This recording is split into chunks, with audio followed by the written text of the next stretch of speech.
जम्मू कश्मीर को राज्य का दर्जा बहाल करने संबंधी विधेयक के संसद में पेश होने की अटकलों पर कांग्रेस नेता प्रमोद तिवारी ने भाजपा सरकार पर निशाना साधा।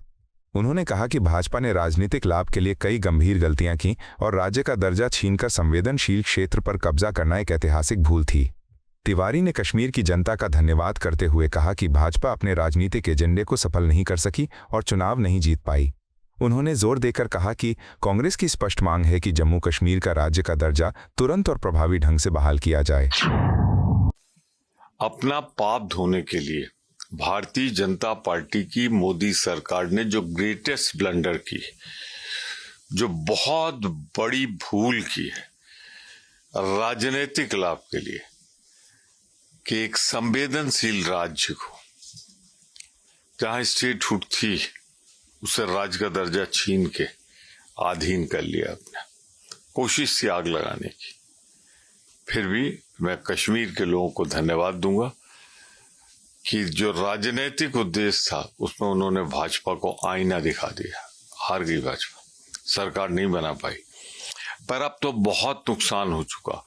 कांग्रेस पार्टी पूरी शक्ति के साथ चाहती है, पूरी ताकत के साथ चाहती है कि तत्काल कश्मीर का स्टेटहुड, राज्य का दर्जा वापस किया जाए और यही नहीं, जो आर्थिक रूप से क्षति पहुंची है एक स्पेशल पैकेज आर्थिक रूप से दिया जाए।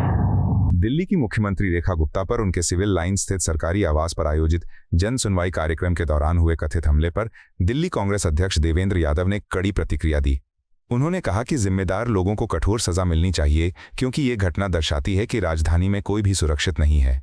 यादव ने कहा कि ये सिर्फ महिलाओं की सुरक्षा का मुद्दा नहीं है बल्कि आमजन की सुरक्षा का भी सवाल है। मुख्यमंत्री रेखा गुप्ता के साथ हुई इस दुखद घटना की निंदा करते हुए उन्होंने चेतावनी दी कि अब जागने का समय है और दिल्ली में कानून व्यवस्था व महिलाओं की सुरक्षा को सर्वोच्च प्राथमिकता दी जानी चाहिए। बहुत ही दुख की बात है कि रेखा जी जो इस प्रदेश के मुखिया भी हैं, सीएम हैं, अगर उनके साथ इस तरीके की घटना हुई है तो हम सबको उसके लिए खेद भी है और हम ये भी चाहेंगे कि जो भी इसका जिम्मेदार है उसको कड़ी से कड़ी सजा भी मिलनी चाहिए। लेकिन ये उस बात की भी पोल खोलता है कि आज दिल्ली में ना सिर्फ महिलाएं बल्कि कोई भी व्यक्ति सेफ नहीं है और सेफ्टी के लिए दिल्ली में लोग आते हैं, लेकिन जिस तरीके का व्यवहार, जिस तरीके का दुर्घटना आज रेखा जी के साथ हुई है, ये इसकी जितनी भर्त्सना की जाए उतना कम है। लेकिन साथ ही साथ मैं आगाह भी करना चाहता हूं कि आप लोगों को जागना चाहिए, महिला सुरक्षा की तरफ ध्यान दिया जाना चाहिए और जो दिल्ली का कानून और कानून व्यवस्था खराब हुई है उसकी तरफ मेरे को चिंता भी है। दिल्ली की मुख्यमंत्री रेखा गुप्ता पर सिविल लाइन स्थित उनके सरकारी आवास पर आयोजित जन सुनवाई कार्यक्रम के दौरान हुए कथित हमले पर दिल्ली के मंत्री मनजिंदर सिंह सिरसा ने प्रतिक्रिया दी। उन्होंने कहा कि मुख्यमंत्री पर हुआ यह हमला विपक्ष की सोची समझी साजिश है क्योंकि रेखा गुप्ता दिल्ली की जनता की समस्याओं को गंभीरता से उठाती हैं और उनके समाधान के लिए प्रतिबद्ध हैं। सिरसा ने कहा कि विपक्ष जनता का ध्यान भटकाने और मुख्यमंत्री की छवि धूमिल करने के लिए ऐसे कदम उठा रहा है। माननीय मुख्यमंत्री जी के ऊपर जन सुनवाई के दौरान जो हमला किया गया, मैं इसकी कड़े शब्दों में निंदा करता हूं। माननीय मुख्यमंत्री जी दिल्ली की राय दिन चिंता करती हैं और यही विरोधियों की साजिशें हैं। उनसे ये बर्दाश्त नहीं होता कि एक मुख्यमंत्री कितने घंटे पब्लिक के बीच में रहता है, जनता को आमतौर पर मिलते हैं, अपने निवास स्थान पर जिसका दिल करता हो आके मिल सकता है। यही कारण है कि इसके पीछे कोई राजनीतिक साजिश की बू आ रही है। जल्द ही दिल्ली पुलिस इसकी इन्वेस्टिगेशन कर रही है, सारे तथ्य सामने आएंगे। शिवसेना यूबीटी सांसद प्रियंका चतुर्वेदी ने दिल्ली की मुख्यमंत्री रेखा गुप्ता पर उनके सरकारी आवास पर हुए कथित हमले की कड़ी निंदा की। उन्होंने इसे एक शर्मनाक कृत्य करार देते हुए कहा कि राष्ट्रीय राजधानी की कानून व्यवस्था पर लंबे समय से सवाल उठते रहे हैं, जहां चेन स्नैचिंग जैसे अपराध लगातार बढ़ रहे हैं। प्रियंका ने कहा कि अब मुख्यमंत्री के सरकारी आवास के भीतर ऐसी घटना होना बेहद दुखद है और इस पर तत्काल कार्रवाई होनी चाहिए ताकि दोषियों को दंड मिल सके। उन्होंने ये भी याद दिलाया कि अरविंद केजरीवाल के मुख्यमंत्री रहते हुए भी उनके साथ इसी तरह की घटना हुई थी और उस समय भाजपा ने इसे गंभीरता से लेने के बजाय राजनीतिक जश्न जैसा माहौल बनाया था। उन्होंने जोर देकर कहा कि ये किसी राजनीतिक दल का मुद्दा नहीं है, चाहे मुख्यमंत्री कोई भी हो, राजधानी के मुखिया की सुरक्षा एक गंभीर चिंता का विषय है और इसे तत्काल प्राथमिकता मिलनी चाहिए। बहुत ही शर्मनाक है। हम बार बार लॉ एंड ऑर्डर व्यवस्था के बारे में, दिल्ली के खास करके लॉ एंड ऑर्डर की व्यवस्था के बारे में प्रश्न चिन्ह उठाते रहे हैं, सवाल उठाते रहे हैं और गृह मंत्रालय के अंतर्गत दिल्ली पुलिस आती है, उनसे कुछ सवाल पूछे जाएंगे जो आम जनता आए दिन फेस करती है। कभी एमपी का गोल्ड चेन चोरी हो जाता है, आज मुख्यमंत्री के घर के आवास के अंदर इस तरीके की घटना हो जाती है, बेहद, और देश की राजधानी में हो जाती है, बेहद ही शर्मनाक है और दुखद है। और इस पर जल्द से जल्द कार्रवाई होनी चाहिए और जो भी इसके पीछे हैं उसके ऊपर मैं मानती हूं उनको सजा मिलनी चाहिए, क्योंकि एक संदेश भेजने की जरूरत है। मुझे याद है जब मुख्यमंत्री अरविंद केजरीवाल जी थे, उन पे इंक फेंकी जाती थी, उनके साथ हाथापाई होती थी, तो यही भारतीय जनता पार्टी उसको सेलिब्रेट करती थी। ये राजनीति का विषय नहीं है, चाहे अरविंद केजरीवाल जी हो चाहे रेखा गुप्ता जी हो, दोनों मुख्यमंत्री हैं देश की राजधानी के, और उनके घर के अंदर आकर कोई इस तरीके का काम करे, बहुत ही मैं मानती हूँ चिंता का विषय। दिल्ली की मुख्यमंत्री रेखा गुप्ता पर हुए कथित हमले पर कांग्रेस नेता उदित राज ने कड़ी प्रतिक्रिया दी। उन्होंने कहा, मैं मुख्यमंत्री पर हुए हमले की निंदा करता हूं। यह स्पष्ट रूप से पुलिस सुरक्षा में चूक है। उदित राज ने केंद्रीय गृह मंत्री अमित शाह पर सवाल उठाते हुए कहा कि जब राजधानी में मुख्यमंत्री तक सुरक्षित नहीं है तो आम जनता की सुरक्षा की कल्पना कैसे की जा सकती है। उन्होंने आरोप लगाया कि गृह मंत्री अपना काम ठीक से नहीं कर रहे हैं और दूसरी पार्टियों को तोड़ने में व्यस्त हैं।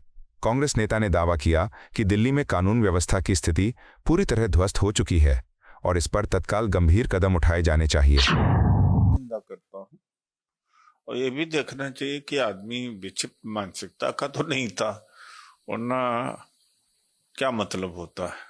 और दूसरी बात है कि पुलिस सिक्योरिटी की लाइफ तो है ही।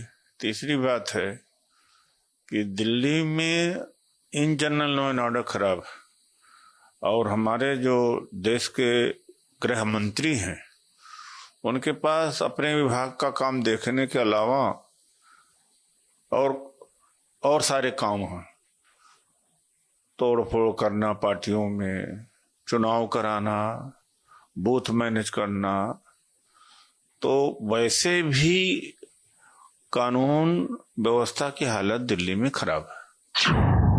दिल्ली की मुख्यमंत्री रेखा गुप्ता पर सिविल लाइन स्थित उनके सरकारी आवास पर आयोजित जन सुनवाई कार्यक्रम के दौरान हुए कथित हमले पर आम आदमी पार्टी ने प्रतिक्रिया दी है।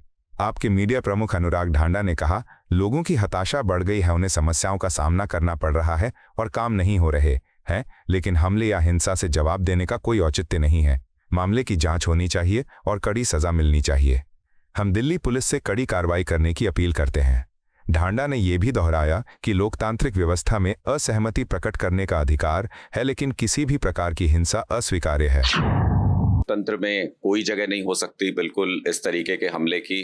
दिल्ली में ये निश्चित तौर पर पिछले कुछ दिनों में लोगों में फ्रस्ट्रेशन बढ़ा है, लोगों को समस्याओं का सामना करना पड़ रहा है, उनके काम नहीं हो रहे हैं, ये सारी चीजें अपनी जगह पर हैं, लेकिन उसके बदले में कोई हमला करे इसको बिल्कुल जायज नहीं ठहराया जा सकता। आम आदमी पार्टी का मानना है कि लोकतंत्र में हिंसा का कोई स्थान नहीं हो सकता है। आम आदमी पार्टी इस पूरे हमले की कड़ी निंदा करती है और साथ ही साथ हम दिल्ली पुलिस से भी ये मांग करते हैं कि इसकी जांच करके जो भी आरोपी हैं उनको कड़ी सजा दी जाए और दिल्ली के मुख्यमंत्री सुरक्षित हैं पूरी तरह से, हम ये कामना करते हैं। दिल्ली की मुख्यमंत्री रेखा गुप्ता पर उनके सिविल लाइन स्थित सरकारी आवास पर आयोजित जन सुनवाई कार्यक्रम के दौरान हुए कथित हमले की आम आदमी पार्टी ने कड़ी आलोचना की है। आप नेता और मंत्री सौरभ भारद्वाज ने कहा, मैं इस हमले की कड़ी निंदा करता हूं। हमारे देश में हिंसा के लिए कोई जगह नहीं है। जब भी अरविंद केजरीवाल पर हमला हुआ, भाजपा ने ये कहकर उसे खारिज कर दिया कि हमलावर एक नागरिक सुरक्षा स्वयंसेवक था जो पूर्व मुख्यमंत्री से नाराज था। भाजपा ये भी कहती थी कि दिल्ली की जनता अरविंद केजरीवाल से नाराज है, इसलिए ऐसे हमले हुए। यह दुर्भाग्यपूर्ण है कि राजनीतिक सुविधा के लिए ऐसी गंभीर घटनाओं को कम करके आंका जाता है। भारद्वाज ने कहा कि मुख्यमंत्री चाहे कोई भी हो, राजधानी के मुखिया की सुरक्षा से समझौता नहीं किया जा सकता और सरकार व पुलिस को इस मामले को गंभीरता से लेना चाहिए। नमस्कार दोस्तों, आज खबर आ रही है कि दिल्ली की मुख्यमंत्री रेखा गुप्ता जी के ऊपर किसी ने हमला किया, थप्पड़ मारने की कोशिश की।